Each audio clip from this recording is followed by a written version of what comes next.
What's the most shocking thing you found in your parents' safe when they thought you'd never open it? I'm Max. I'm 15. And I've spent my whole life wondering why my parents treat me like a house guest they're too polite to ask to leave. They do all the technical parent stuff. Food appears in the fridge. I get driven places. Report cards get signed. But there's no warmth, no pride when I win science fairs, no concern when I'm sick. Just this cold efficiency like they're following a manual. When I was 10, I went to my friend's house and watched his mom cry with joy because he made the soccer team. My mom didn't even look up from her laptop when I won the state robotics championship. Last Monday, I found out why. They'd gone to their monthly date night, really just an excuse to leave me alone. I was looking for my birth certificate for a school trip form when I found their safe behind fake books. The combination was my birthday. Ironic. Inside were the usual documents. Then I found a folder labeled M Contract. It was a surrogacy agreement from 16 years ago. My parents had paid a woman named Claire $75,000 to carry me. Standard stuff until I got to the addendums. Addendum 7. In the event of divorce before the child's 18th birthday, the party initiating separation forfeits all marital assets. Addendum 9. Should anything happen to the child before age 18, both parties inherit equal shares of the Whitmore Trust, $8 million. My hands went numb. The Whitmore Trust was my mom's father's money, left specifically for his first grandchild, me. But if I died before 18, it went to my parents instead. I kept reading, found email printouts between them from last year. Mom, 2 more years. We can make it 2 more years. Dad, unless there's an accident. Teenage boys are so reckless. Mom, don't even joke about that. We agreed to wait. I threw up in the office trash can. More emails. They'd been researching boarding schools in Switzerland, places where skiing accidents happen, where mountain climbing is mandatory, where safety standards are more relaxed. They were planning to send me somewhere I might conveniently die. I photocopied everything with shaking hands, put it all back exactly as I found it. Spent the next week pretending everything was normal while they discussed my amazing opportunity at Alpine Academy. You'll love Switzerland, Mom said over dinner. So many adventure activities. Rock climbing without those annoying safety regulations, Dad added. Really builds character. I smiled and agreed. Started packing enthusiastically. Let them think I was excited. The night before my flight, I walked into the living room with printed documents. I'm not going to Switzerland. They looked up from their wine. Max, don't be difficult. I dropped the surrogacy contract on the table. I know about the trust. I know about the accident clause. Mom's wine glass shattered on the floor. I also know about Claire. Dad stood up. You don't understand. I understand you've been planning my death for profit. I pulled out my phone. I've already sent everything to Grandpa Whitmore's lawyer. Mom lunged for my phone. You little! The doorbell rang. That'll be Claire, I said. My biological mother. The one you've been hiding from. The one who's been trying to find me for 15 years. I opened the door. A woman who looked exactly like me stood there with a lawyer and 2 police officers. Hello, Max, she said, tears streaming. I've been fighting to get you back since the day they stole you. Stole? I turned to my parents. The lawyer stepped forward. The surrogacy was illegal. They forged Claire's signature on the adoption papers. She never agreed to give you up permanently. But that wasn't even the biggest revelation. What Claire said next changed everything. Max, you have a twin sister. They only took you because the trust specified a male heir.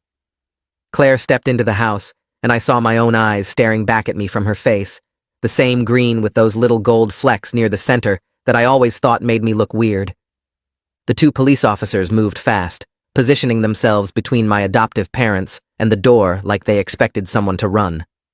A man in a gray suit followed Claire inside, carrying a leather briefcase that looked expensive and official. He introduced himself as Theodore Tate, Claire's attorney, and his voice had this calm authority that made everything feel suddenly real in a way it hadn't been before. He explained that they had a court order for emergency custody based on the evidence I sent to Grandpa Whitmore's lawyer, and he pulled out papers from his briefcase to prove it. Mom's face went from shocked to furious in about 2 seconds. She lunged toward me, screaming that I'd ruined everything, that I was an ungrateful little brat who didn't understand what they'd sacrificed. One of the officers blocked her path before she got close, and Dad grabbed her arm trying to pull her back. The officer asked me if I felt safe, and I shook my head because I didn't. Not anymore. Not after reading those emails about skiing accidents and relaxed safety standards. They escorted my adoptive parents to separate rooms, Mom still yelling about how I'd destroyed the family, Dad silent and pale like he might throw up. Claire stood in the hallway crying and reaching toward me but not touching me, like she was afraid I might disappear if she got too close. Theodore Tate started explaining everything in this methodical way that made it sound like a legal case instead of my entire life falling apart. He told me that Grandpa Whitmore's lawyer, some guy named Jasper Blackwell, contacted the police immediately after receiving my evidence. They'd been building a case for the past week while monitoring the house, which explained why nobody had shown up earlier when I first sent everything. A woman stepped forward from behind the officers, shorter than Claire with dark hair pulled back tight. She introduced herself as Alice Huang, detective with the Family Crimes Unit. She told me they had enough evidence to arrest my adoptive parents for kidnapping, fraud, and conspiracy. The words sounded fake, like something from a TV show, not something that applied to the people who'd been signing my report cards for 15 years. Detective Huang explained that the surrogacy contract was completely illegal, that Claire never agreed to give me up permanently, and that my adoptive parents had forged signatures on adoption papers that should never have existed. I kept waiting to feel something big, some huge emotion, but mostly I just felt numb and tired. Claire finally spoke directly to me, her voice shaking so bad I could barely understand her at first. She told me she never stopped looking and never gave up hope. She explained that she thought I died in the hospital because that's what my adoptive parents told everyone, showed them fake death certificates and everything. She only discovered the truth 6 months ago, when a private investigator found adoption records that shouldn't exist, buried in some database that wasn't properly sealed. She'd been working with Theodore and the police ever since, building a case, waiting for the right moment. I asked why she waited, why she didn't just show up earlier, and she said they needed solid evidence, or my adoptive parents could have claimed she was harassing them and gotten a restraining order. The whole time she talked, tears kept streaming down her face, but she didn't wipe them away, just let them fall. I noticed she had the same habit I do of twisting her hands together when she's nervous, fingers lacing and unlacing over and over. Detective Huang asked if I wanted to press charges, and the question felt too big for my brain to process. I looked at Claire, who told me it was completely my decision and she'd support whatever I chose. I thought about 15 years of cold indifference, of watching other kids' parents hug them after soccer games while mine checked their phones. I thought about those emails planning my death, discussing boarding schools with dangerous activities like they were shopping for a car. I thought about the Whitmore Trust and how I was only worth keeping alive until they could figure out a way to make my death look accidental. I told Detective Huang yes, I wanted them prosecuted for everything they did. Mom heard me from the other room and started screaming again, calling me a traitor and worse things the officers told her to stop saying. Dad just sat silent in the kitchen, staring at the table like he could find answers in the wood grain. My adoptive parents were arrested that night, handcuffed and read their rights while I watched from the living room with Claire's hand finally resting on my shoulder. The touch felt foreign but not bad, warm and solid in a way I wasn't used to. The officers led them out separately, Mom still yelling about lawyers and lawsuits, Dad stumbling like he couldn't quite figure out how to walk. The house suddenly felt empty and huge, all this space that had never actually been filled with anything real. I realized I'd never actually felt at home here because it never was my home, just a place where I existed while two people waited for me to either turn 18 or die. The silence after they left was so complete I could hear the refrigerator humming in the kitchen, the clock ticking in the hallway, sounds I'd never noticed before. Claire showed me photos on her phone of a girl who looked exactly like me, but with longer hair and the same crooked smile I see in the mirror every morning. She told me about Priscilla, explained that Priscilla has been waiting at Claire's apartment because she didn't want to overwhelm me, but she's desperate to meet me. I stared at the photos, at this person who was apparently my twin sister, who'd been living her whole life knowing her brother was stolen. Claire scrolled through dozens of pictures, Priscilla at different ages, doing normal things like birthday parties and school plays and science fairs. In every single photo, there was an empty space next to her, like she was saving room for someone who wasn't there. Claire explained that they always set two places at dinner, always bought 2 birthday cakes, always kept my half of the room ready, even though I wasn't there to use it. The idea of someone spending 15 years waiting for me felt impossible to understand. A social worker arrived maybe an hour later, a tired-looking woman with a clipboard who asked me dozens of questions about where I wanted to stay tonight. She wanted to know if I felt safe with Claire, if I understood what was happening, if I needed time to process before making decisions. I looked at Claire, this stranger who's my actual mother, who'd been searching for me since the day I was stolen. Something in my chest told me she was safe, told me that someone who'd spent 15 years looking couldn't be dangerous. I said I wanted to go with her.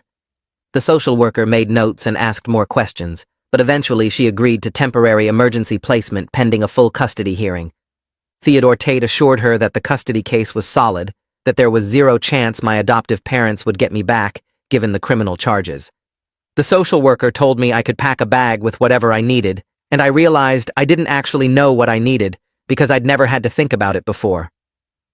We drove to Claire's apartment in awkward silence, the kind where you know you should say something, but have no idea what words would even make sense. After about 10 minutes, Claire started talking about random things like her favorite foods and the fact that she's a nurse at the children's hospital. She told me she's been working extra shifts for years to pay the private investigator who finally found me, saving every spare dollar for the search. She never dated or remarried because all her energy went into looking for me, into following every lead no matter how small.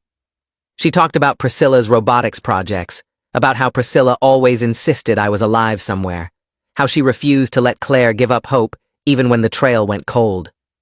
I learned that Claire lives in a small 2-bedroom apartment across town, that she drives a beat-up Honda that's older than me, that she eats cereal for dinner sometimes because she's too tired to cook after double shifts. Everything she said painted this picture of a life that had been on hold for 15 years, waiting for this moment. Priscilla was waiting by the window when we pulled up, and I could see her face pressed against the glass even from the parking lot. She flew out the apartment door before we even finished parking, and suddenly I was hugged by someone who feels like looking in a mirror. Same height, same build, same everything, except she smells like vanilla, and her hair is way longer than mine. She talked a mile a minute about how she always knew I existed, how she felt incomplete her whole life like she was missing a piece of herself. She said Mom never let her forget that her brother was stolen, that they'd been fighting to get me back since the day I was taken. She pulled back to look at my face, touching my cheek like she needed to make sure I was real, and I saw tears running down her face that matched the ones on mine. She kept saying my name over and over, like she needed to confirm I existed outside her imagination. Inside the apartment, I stopped moving when I saw the wall. One entire wall from floor to ceiling covered in me. Photos I never knew existed, newspaper clippings from robotics competitions, science fair ribbons pinned next to blurry pictures taken from the back of auditoriums. Claire must have attended every single event, hidden in crowds, documenting a son she couldn't claim. Report cards appeared there too, copies she'd somehow gotten from the school offices or bribed someone to provide. Between the photos were drawings, dozens of them, all signed by Priscilla in different handwriting styles that showed her aging through the years. Stick figures holding hands evolved into detailed sketches of 2 teenagers standing side by side. In every drawing, she'd left space for the brother she'd never met, drawing herself next to an empty outline that waited to be filled. I touched one of the photos, my 12-year-old self holding a trophy, and saw the crease marks from being folded and unfolded countless times. Another showed me walking out of school, taken from across the street with a telephoto lens. She'd been watching my whole life, collecting pieces of me like evidence that I still existed somewhere in the world. Priscilla showed me the second bedroom, smaller than a closet really, with 2 twin beds crammed against opposite walls. One side looked lived in with posters and books and clothes scattered around. The other side sat pristine and waiting, made up with fresh sheets and a stuffed robot on the pillow that looked handmade. She told me she'd sewn it 3 years ago in home economics class, making it for the brother she hoped would come home someday. I sat on the edge of the bed that had been mine without me knowing it existed, and Priscilla sat on hers, and we just looked at each other for a while. Claire appeared in the doorway with blankets and pillows, explaining apologetically that I'd have to sleep on the couch tonight because she needed to wash the sheets on the spare bed first, even though they looked perfectly clean to me. I understood she needed to do something, needed to feel like she was taking care of me in some tangible way. That first night felt impossible. I lay on the couch in the dark living room, surrounded by photos of myself on the wall, and couldn't process that this was real. Every time I started to drift off, I'd open my eyes and find Claire sitting in the chair across from me, just watching. Not in a creepy way, but like she was afraid if she looked away, I'd disappear again. The first time I caught her, she whispered an apology and stood to leave, but I told her it was okay. She could stay. The second time, around 2 a.m, she was crying silently, and I pretended to stay asleep because I didn't know what to say. The third time, just before dawn, I opened my eyes and asked if she'd been awake all night. She admitted she couldn't sleep, couldn't stop looking at me, couldn't believe I was actually here. I told her I wasn't going anywhere, and she started crying again, harder this time. Morning came with the smell of something burning. I found Priscilla in the tiny kitchen, frantically waving a towel at the smoke detector while a pan of blackened pancakes smoked on the stove. She was laughing and crying at the same time, explaining that she'd been planning to make me breakfast for 15 years, and now she'd ruined it because her hands wouldn't stop shaking. Claire appeared and took over, scraping the burnt pancakes into the trash while Priscilla started a new batch. This time I helped, mixing the batter while Priscilla poured and Claire set the table. We worked together in the cramped space, bumping into each other, and it felt completely different from the cold efficiency of my old house. When we finally sat down to eat slightly less burnt pancakes, Priscilla kept asking if I wanted more syrup, more juice, more anything, like she'd been saving up 15 years of wanting to take care of someone. Claire watched us both with this expression I'd never seen before on anyone's face when looking at me. Pride mixed with joy, mixed with relief, mixed with love. I'd won dozens of awards and never seen anyone look at me like that. Now someone was looking at me that way, just for existing, just for sitting at their table eating burnt pancakes. The phone rang around 10, and Claire answered, her expression shifting to serious as she listened. She handed me the phone, mouthing Theodore's name. The lawyer's voice came through crisp and professional, explaining legal processes I barely understood. Custody hearings that would happen within weeks, because my adoptive parents were in jail and couldn't fight emergency placement. Criminal trials that would take months to work through the system. Something about the Whitmore Trust and how Grandpa was involved now. Theodore said Grandpa wanted to meet me immediately, that he was furious his daughter and son-in-law had committed fraud, using his trust as motivation. The whole conversation felt surreal, discussing my life like it was a legal case instead of 15 years of loneliness and lies. Theodore asked if I had questions, and I asked when I'd have to see my adoptive parents again. He promised not until the trial, and only if I chose to attend. I could give testimony by video if I wanted. The choice was mine. That phrase kept appearing in conversations now. The choice was mine. Like I'd never had choices before, and everyone wanted to make sure I knew I had them now. 2 days later, Claire drove me downtown to a law office in a building that smelled like old carpet and air conditioning. Jasper Blackwell's name appeared on a door in gold letters, and inside sat an old man behind a massive desk covered in legal documents. Grandpa looked me over when I walked in, his eyes moving from my face to my hands to my shoes, like he was judging the quality of merchandise. His expression stayed hard and unreadable, and I started to think maybe he blamed me somehow for his daughter's choices. Then his face changed completely. It crumbled like a wall collapsing, and suddenly he looked old and tired and sad. He told me he was sorry, his voice breaking on the words. Sorry he'd created a trust that motivated kidnapping. Sorry he'd specified a male heir without thinking about what that might cause. Sorry he hadn't known his own daughter was capable of stealing a child. He promised he was changing the trust immediately to include both me and Priscilla equally, that gender shouldn't have mattered in the first place.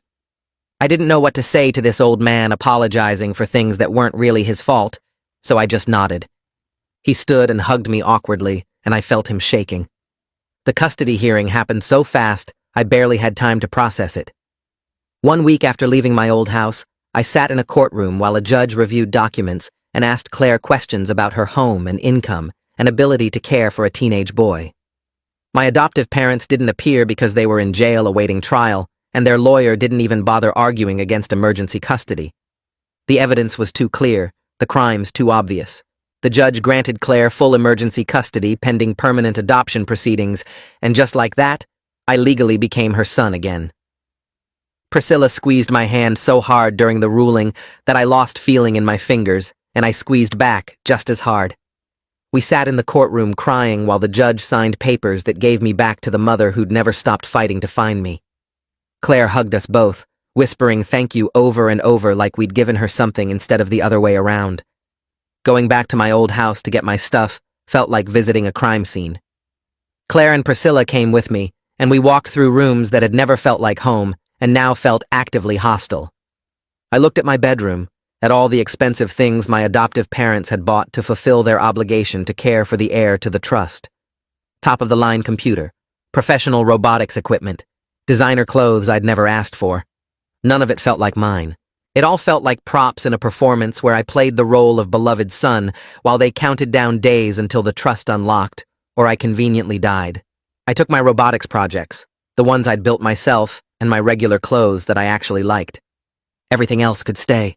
Priscilla found a photo album in my closet and opened it to pictures of me as a baby. She showed me one photo of an infant being held by Claire in a hospital bed, and I realized this was the only proof I had of my first day alive. Claire took the photo with shaking hands and pressed it against her chest. We packed fast and left, and I didn't look back at the house when we drove away. Claire's apartment became my real home over the next few weeks, and I discovered things about myself I never knew existed. Priscilla showed me her room one afternoon, and I stopped in the doorway because everything was organized by color, just like I'd been doing in my old bedroom without realizing it was weird. Her books went from red to orange to yellow to green. Her art supplies lined up in rainbow order, and she laughed when she saw my face. She asked if I did the same thing, and I nodded, pulling out my phone to show her photos of my robotics parts, sorted by color in plastic bins. We spent the next hour comparing our organizational systems and found we both labeled everything with the same handwriting style, both used the same method for tracking projects, and both got annoyed when things weren't symmetrical. She pulled out a half-built robot from under her bed, and I recognized the design immediately because I'd built something almost identical 3 months ago. We laid both projects side by side on her floor and realized we'd used different approaches to solve the same engineering problem, and somehow that felt more profound than sharing a face. Claire worked the night shift at the hospital 3 times a week, and those nights Priscilla and I stayed up way too late talking in the living room where my futon was set up. She told me about being 5 years old and knowing something was missing, how she used to draw 2 stick figures in every picture, even though teachers kept asking who the other kid was. She described birthday parties where she insisted on 2 cakes because her brother should have been there, and how other kids thought she was making up an imaginary friend. Her voice got quiet when she explained how Mom never let her forget, never let her believe the lie that she was alone, and how that knowledge shaped everything about who she became. I told her about science fairs where I won first place and went home to silence, about making the robotics team and having nobody care, about spending 15 years wondering what was wrong with me that made my own parents treat me like furniture. She reached over and grabbed my hand, squeezing hard, and said she'd spent 15 years with half her heart missing, and now it was back. The preliminary hearing happened 6 weeks after I moved in with Claire, and I had to wear dress clothes that Grandpa bought because I'd never owned anything formal before. The courthouse smelled like floor polish and fear, and prosecutors laid out evidence on tables in front of the judge, while my adoptive parents sat at the defense table in orange jumpsuits. The prosecutor showed the forged adoption papers, the illegal surrogacy agreement with Claire's signature that handwriting experts proved was fake, and printouts of emails discussing my potential death. I sat in the witness box and answered questions about finding the documents, about what my life was like, about the Switzerland boarding school, and the trust money. My adoptive mother stared at me the entire time with this look that made my skin crawl, like I was the one who'd done something wrong, like I'd betrayed her by not dying conveniently. The defense attorney tried to make it sound like I'd misunderstood, like the emails were jokes, like they'd actually loved me, but the prosecutor showed more evidence, including research into having me declared mentally incompetent, so they could access the trust early. The judge's face got harder with each new piece of evidence, and when the prosecutor finished, she ordered my adoptive parents held without bail pending trial. I made it out of the courtroom before my legs stopped working, stumbling into the bathroom and collapsing on the tile floor. Everything I'd been holding together for weeks fell apart at once, and I couldn't breathe right, couldn't stop shaking, couldn't make sense of how 2 people could fake loving a child for 15 years while planning to kill him for money. Priscilla found me there 10 minutes later, sitting on the gross courthouse bathroom floor with my back against the wall. She didn't say anything about how I should feel or try to make it better with empty words. She just sat down next to me on that disgusting floor in her nice dress and stayed there until I could breathe normally again. When I finally stopped shaking, she said, "Blood doesn't make someone family. Love does, and those people never deserved me even for a second." She said our adoptive parents were broken inside in ways that had nothing to do with me, and I needed to remember I survived 15 years of emotional abuse and still turned out to be someone worth knowing. Grandpa showed up at Claire's apartment 2 days later with his lawyer and a stack of documents. He'd officially changed the trust to split everything equally between me and Priscilla, removing the male heir requirement that had motivated my kidnapping in the first place. He looked uncomfortable sitting on Claire's worn couch in his expensive suit, but he came back the next Sunday with groceries and did it again the Sunday after that. He was terrible at emotions and never said much, but he showed up every week and started paying for a bigger apartment so I could have my own actual bedroom instead of sleeping on a futon in the living room. Claire cried when he handed her the lease to a 3-bedroom place in a better neighborhood, and Grandpa looked away and cleared his throat and said something about how his grandson deserved a proper room. Moving into the new apartment felt like starting over completely. Claire let me and Priscilla design our own rooms however we wanted, and I filled mine with robotics equipment that Grandpa bought, science posters, and a real desk for my projects. Priscilla hung a photo on the wall between our rooms, the only picture that existed of us as babies together, taken by Claire in the hospital before my adoptive parents stole me. Looking at that photo felt strange because I could see both of us as infants, completely identical, with no idea that we'd spend the next 15 years apart. Priscilla wrote a caption under it that said, "Together again," and every time I walked past it, I felt something settle in my chest that had been wrong my entire life. Theodore called 3 weeks after the preliminary hearing to explain that the trial date was set for 4 months away. He said I'd probably have to testify again in the actual trial, and the prosecutor was confident about conviction given how strong the evidence was. But he warned me that defense attorneys would try to make me look like an ungrateful kid who misunderstood his parents' intentions, who made up stories because I was angry about normal parenting. I told Theodore I wasn't worried because the truth was, in those emails, in the forged documents, in 15 years of treating me like an obligation instead of a son. He said that was the right attitude, but to prepare myself anyway because trials got ugly. Claire took family leave from the hospital to be home more while I adjusted to everything, and she started teaching me and Priscilla to cook her mother's recipes. We burned chicken twice and set off the smoke alarm 3 times, and once we laughed so hard about a cooking disaster that we couldn't stop and had to order pizza instead. I realized this was what family was supposed to feel like, warm and safe and full of people who actually wanted you around, who laughed when things went wrong instead of going silent and cold. Claire told stories about her mother while we cooked, about growing up in a house that always smelled like garlic and tomatoes, about learning to make pasta from scratch when she was 8. She said she'd always imagined teaching these recipes to her kids someday, and now she finally got to do it. I joined the robotics club at my new school and discovered I was way ahead of most students because I'd been doing this since I was 8 years old. The teacher watched me work for 2 days and then asked if I'd be willing to help mentor younger students who were just starting out. Having a role where I was valued for my skills instead of tolerated as an obligation helped rebuild something inside me that had been damaged by 15 years of indifference. Kids actually listened when I explained concepts, actually seemed excited to learn from me, and the teacher praised my patience and teaching ability in front of the whole club. Detective Huang called on a Tuesday night while we were eating dinner, and Claire put her on speaker so we could all hear. She'd found more evidence during the investigation, documents showing my adoptive parents had researched other ways to access the trust early, including trying to have me declared mentally incompetent through fabricated psychological evaluations. They'd contacted 3 different doctors about diagnosing me with conditions I didn't have, looking for someone willing to sign papers that would let them control the trust before I turned 18. The prosecutor was adding attempted fraud charges to the existing counts, and their lawyers were pushing harder for a plea deal to avoid a long trial where all this evidence would become public record. Theodore called 2 weeks later with news about the prosecution's offer. They wanted both my adoptive parents to plead guilty to kidnapping, fraud, and child endangerment, and in exchange, they'd each get 15 years in prison instead of risking a trial that could mean 30 years or more. Claire sat next to me on the couch, while Theodore explained the details over speakerphone, and Priscilla stood in the doorway with her arms crossed. The deal meant my adoptive parents would have to admit everything they did in open court, read statements confessing to the illegal adoption and their plan to put me in danger for money. Theodore asked what I thought, and I looked at Claire, who squeezed my hand. I told him I wanted them to say out loud what they did, to admit they stole me and planned to hurt me, so yes, we'd accept the plea. Claire nodded and told Theodore to move forward with the agreement, and he said the plea hearing would happen within 3 weeks. The courthouse felt too bright and too cold on the morning of the hearing. Claire drove us there early, and we sat on a bench outside the courtroom waiting for Theodore. Priscilla kept checking her phone, and then putting it away, then checking it again, nervous energy making her fidget.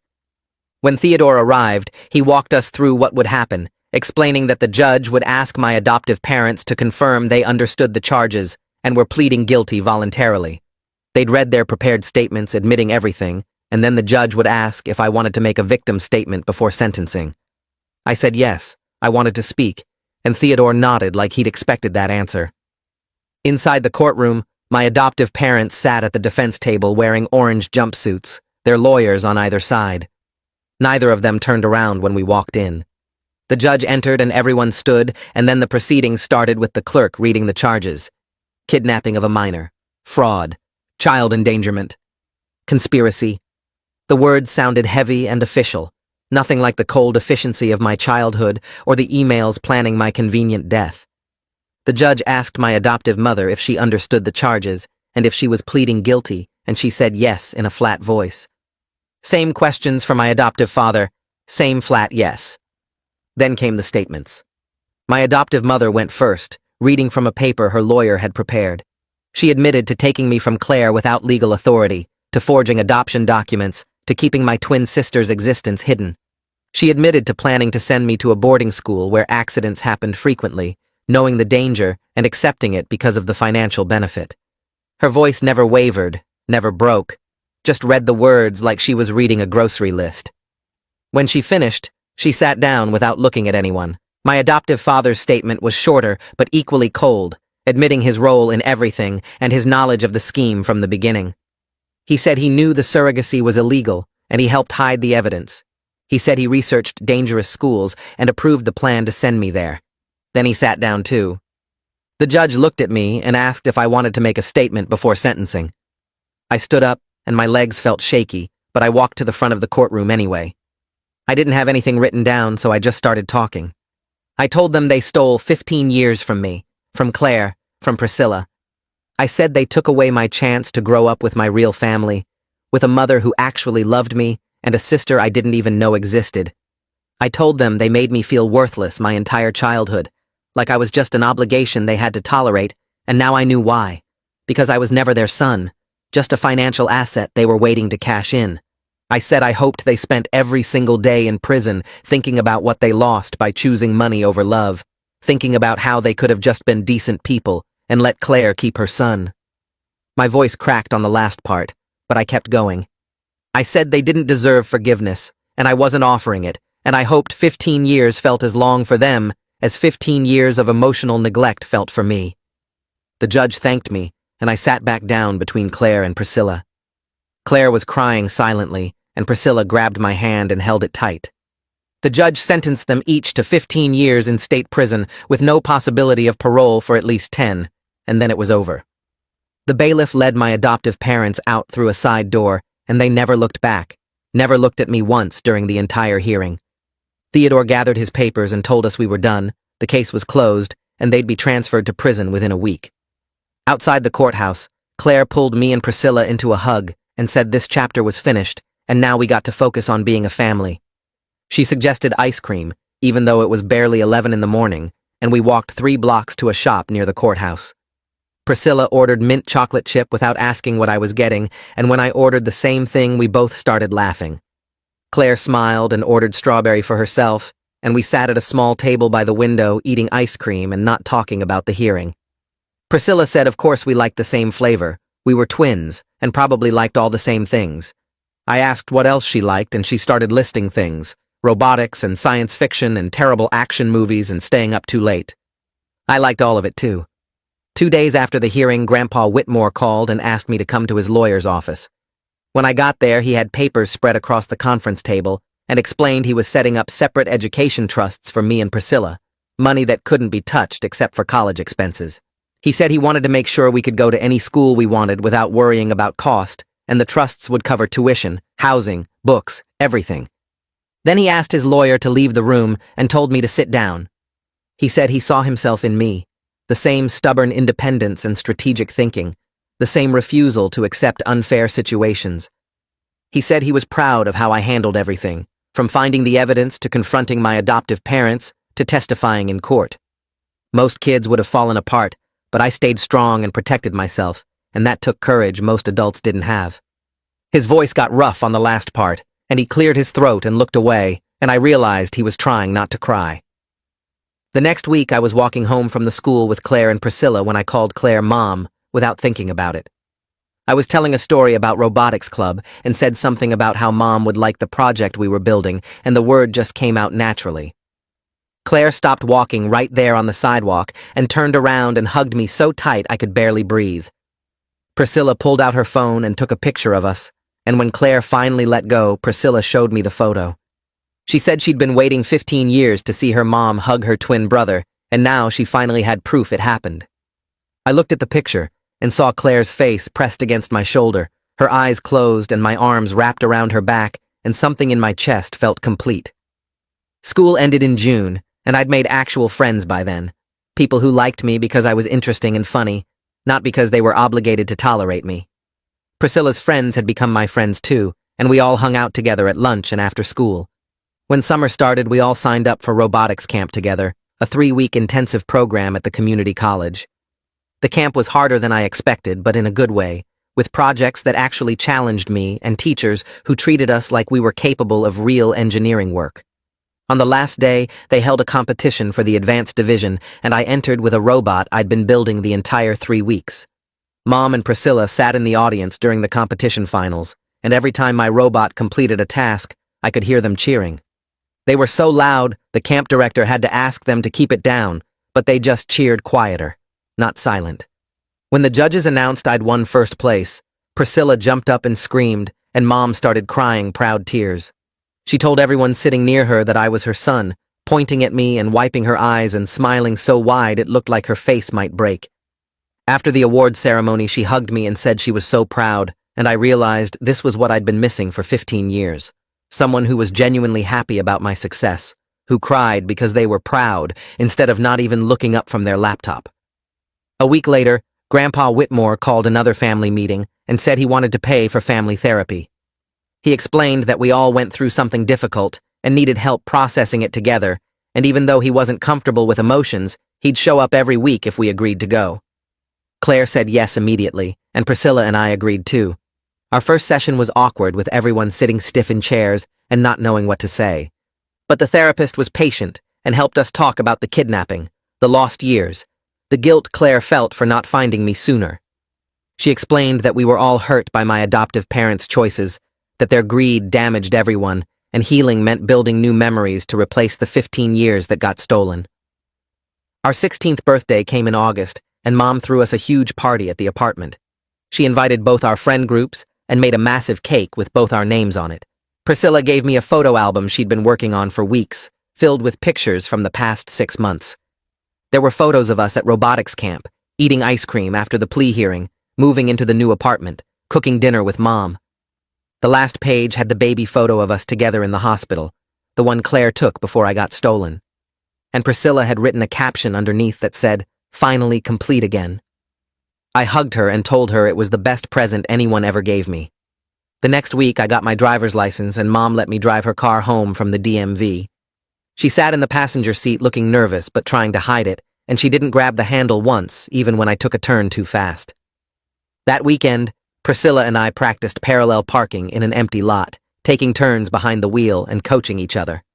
She told me she used to imagine teaching her twin brother to drive someday, back when she didn't know if she'd ever find me. She said she pictured us doing normal sibling things like this, arguing over who was the better driver and laughing when one of us hit a cone. Now we were actually doing it, actually living the life she'd imagined, and it felt right. A few weeks after my testimony, Detective Huang called and asked me to meet her at the police station one last time. Mom drove me there and waited in the lobby while I went back to Huang's office. She closed the door and told me the case was officially closed, that all the evidence had been processed and filed away. Then she looked at me and said, most kids wouldn't have had the courage to turn in their own parents, that what I did probably saved my life. She explained that the boarding school research showed clear intent, that they were planning something and my actions stopped it before anything could happen. I thanked her and shook her hand, and when I walked out to the lobby, Mom asked if I was okay, and I told her, yeah, I really was. Junior year started in September, and the robotics club held elections during the first meeting. I ran for vice president because I figured I had a decent chance after winning competitions last year. Priscilla ran for president, and we both gave speeches about our goals for the team. When the votes came in, we'd both won, which meant we'd be running the club together. Our teacher made a joke about having twins lead the team being either the best idea or the worst, and we promised to prove it was the best. That semester, we entered 3 competitions and won all 3, with Priscilla handling the strategy and me focusing on the technical builds. Our teammates started calling us the dynamic duo, and it felt good to be part of something where people actually wanted me around. In October, Mom came home from the hospital looking nervous and asked if she could talk to me and Priscilla together. We sat on the couch, and she told us she'd been seeing someone, a doctor from her floor named Joshua. She said it wasn't serious yet, but it was getting more serious, and she wanted to know if we'd be okay with him coming to dinner sometime. I looked at Priscilla, and she looked at me, and we both told Mom the same thing, that she deserved to be happy. Mom's eyes got watery, and she hugged us both, and 2 weeks later, Joshua came over for spaghetti. He was nice and asked us about robotics and school, and he didn't try too hard to impress us, which made him more likable. After dinner, I saw Mom laughing at something he said, and she looked lighter than I'd seen her in months, and it felt right watching her with someone who actually appreciated her. Right before Thanksgiving, Grandpa Whitmore called Mom in the middle of the night, and she rushed to the hospital. He'd had chest pains and thought it was a heart attack, but it turned out to be a minor issue with his medication. Still, it scared all of us enough that we realized how precious time actually was. When he got released, Grandpa suggested we start having Sunday dinners every week without fail, and we all agreed immediately. Every Sunday, we'd go to his house and he'd have food delivered, and after we ate, he started teaching me and Priscilla about money. He showed us investment portfolios and explained compound interest, preparing us for the trust we'd inherit when we turned 18. He treated us like capable adults whose opinions mattered, asking what we thought about different financial strategies and listening when we answered. In January, I applied to a summer robotics program at MIT that only accepted 30 students nationwide. The application required essays and project portfolios, and I spent weeks putting together my best work. When the acceptance letter came in March, Mom literally screamed and then started crying. She framed the letter and hung it in the living room next to a photo of me and Priscilla. A week later, Priscilla got her acceptance letter too, and we realized we'd be spending the summer together at MIT, doing what we loved most. Mom took us out for celebration dinner and told everyone at the restaurant that both her kids got into MIT's program, embarrassing us, but also making us feel proud. The MIT program started in June and was even better than I expected. The professors gave us real engineering challenges, not the simplified versions we usually got in high school programs. One of the professors pulled me aside after the first week and asked if I'd considered applying to MIT for college. I told him I hadn't really thought that far ahead, and he said I should. The next day, the same professor talked to Priscilla. At lunch, we compared notes and realized we'd both been thinking the same thing without saying it out loud. We decided right there to apply early decision as a package deal, both of us or neither of us. The professor overheard us and smiled, saying MIT loved sibling applicants who pushed each other to be better. Senior year hit like a freight train with college applications due by November. Mom helped us write our essays about overcoming adversity, but she made sure we didn't just relive trauma on paper. She told us we weren't defined by what got stolen from us, but by who we chose to become after getting it back. We wrote about finding family, about resilience, about using robotics as a way to build something good from something broken. Our guidance counselor read our essays and got teary, saying they were some of the most powerful she'd ever seen. We submitted our applications on the same day in early November and then waited. The acceptance letters came in mid-December on the same day, both thick envelopes with the MIT logo. Priscilla opened hers first and screamed. Then I opened mine, and we were both jumping around the apartment like maniacs. Mom started crying happy tears and called Grandpa Whitmore, who came over within an hour. He pretended he wasn't emotional, but his voice kept cracking when he congratulated us, and he kept wiping his eyes and blaming it on allergies, even though it was winter. We'd both gotten full scholarships plus money from our education trusts, which meant we could go without any financial stress. Priscilla framed both acceptance letters side by side and hung them in our hallway. Graduation came in June, and I'd been chosen to give a speech as salutatorian. I wrote it about finding your real family, about how DNA matters less than who shows up for you when things get hard. Standing at the podium, I looked out at the audience and saw Mom, Priscilla, and Grandpa Whitmore in the front row. They were cheering before I even started talking, and Mom had tissues ready because she knew she'd cry. I gave my speech, and people actually listened instead of being bored like they usually are at graduation. Afterward, Mom hugged me so tight I could barely breathe and told me she was so proud of the person I'd become despite everything. I told her I was proud too, and I meant it. We spent the summer before college making memories as a family, taking a road trip to see national parks out west. We stayed up late in hotel rooms talking about everything and nothing, playing card games and laughing until our stomachs hurt. Grandpa Whitmore came on part of the trip and complained about his back, but smiled the whole time. One night in Yellowstone, I looked through photos on my phone and found ones from 2 years ago when I was alone and unloved in that cold house. Then I looked at recent photos of me surrounded by people who chose to fight for me, who celebrated my wins and supported me through hard things. I showed Priscilla, and she said that sometimes the worst thing that happens to you leads you exactly where you're supposed to be. And looking at Mom sleeping in the next bed and thinking about Grandpa Whitmore in the room next door, I knew she was right.